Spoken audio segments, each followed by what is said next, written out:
दोस्तों, आज की कहानी है निशा, अंजलि और परी की कहानी।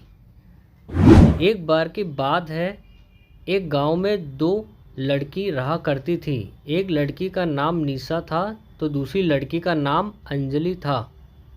वह दोनों लड़की एक ही घर की थी। निशा की माँ अब इस दुनिया में नहीं थी, लेकिन उसके पिता ने दूसरी शादी कर लिए थे, जिसके कारण अब निशा एक सौतेली माँ और बहन भी थी।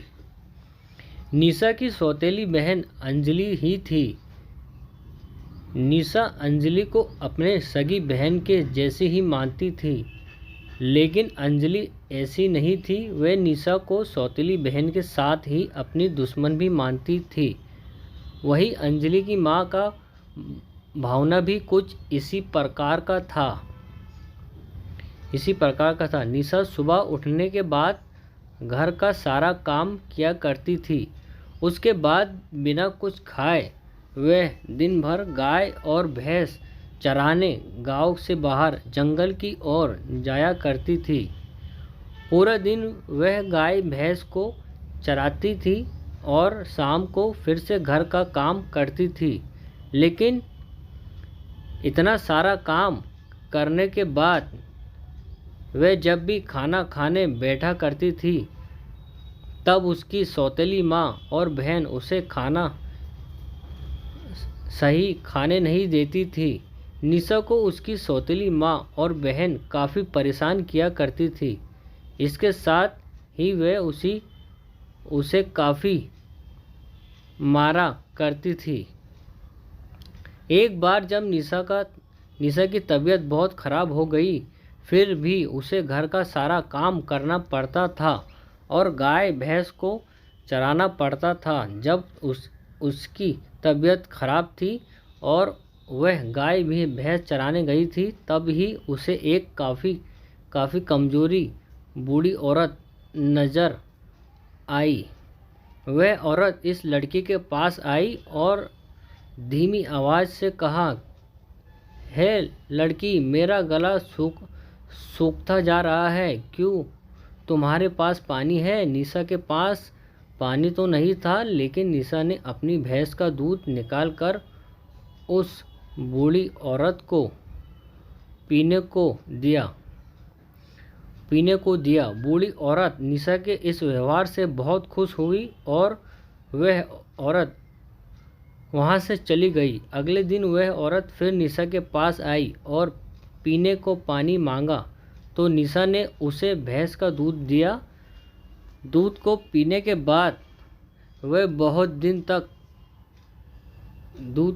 औरत और फिर वहाँ से चली गई। ये बहुत दिन तक चलता रहा। एक दिन निशा की सौतेली माँ ने भैंस के दूध पर ध्यान दिया।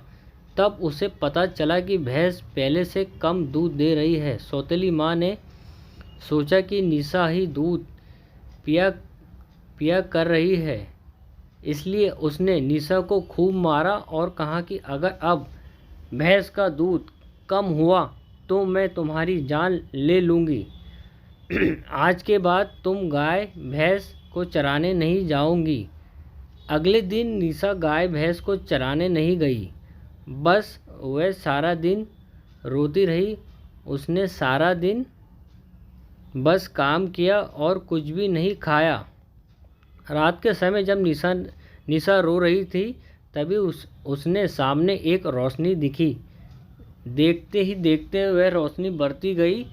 वह उस रोशनी में से एक परी बाहर आ गई। परी ने कहा, "निशा, तुम डरो मत। मैं एक परी हूँ। मैं तुम्हारी मदद करना चाहती हूँ। तुम मेरी परीक्षा में पास हो गई हो?" निशा ने कहा, "कैसे परीक्षा?" इस पर उस परी ने कहा, "मैं वही बूढ़ी औरत हूँ जिसे तुम हर रोज़ दूध पिलाया करती थी। आज मैं तुम्हें वरदान देती हूँ कि अब जब भी तुम हंसोगी और रोओगी तो तुम्हारे आँख और मुंह से सोने चांदी गिरा करेंगे।"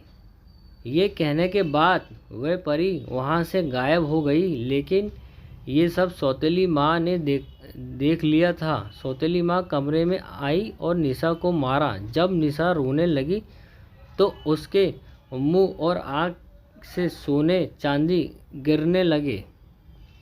ये देखकर सौतेली माँ चौंक गई। अगले दिन सुबह वे अपने बेटे को गाय भैंस को चराने के लिए भेजा। जब अंजलि गाय और भैंस को गांव से बाहर चरा रही थी तभी उसे बूढ़ी औरत नजर आई। वह बूढ़ी औरत अंजलि के पास आकर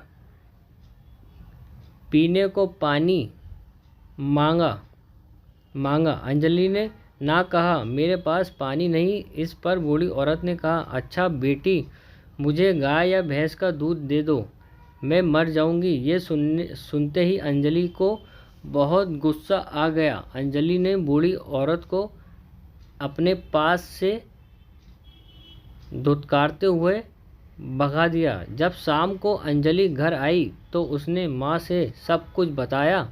बूढ़ी औरत के साथ अंजलि का व्यवहार सुनाने के बाद माँ गुस्सा हो गई। गुस्से के कारण माँ ने अंजलि को एक तमाचा मारा। जब अंजलि रोने लगी तो उसके आँख और मुंह से सांप, मेंढक और बिच्छू निकलने लगे। ये नज़ारा देख दोनों पागल से हो गए।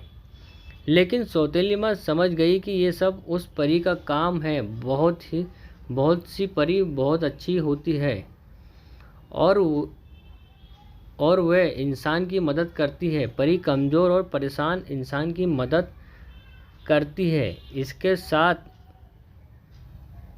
इसके साथ वो इंसान जो दूसरे किसी इंसान को परेशान करता है तो उसे सबक भी सिखाती है।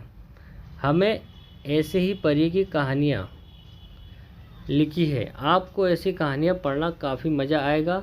दोस्तों, गुड मैसेज ट्यूबर चैनल को लाइक करें, सब्सक्राइब करें और कमेंट जरूर करें दोस्तों। और हैव अ नाइस डे। खुश रहो दोस्तों।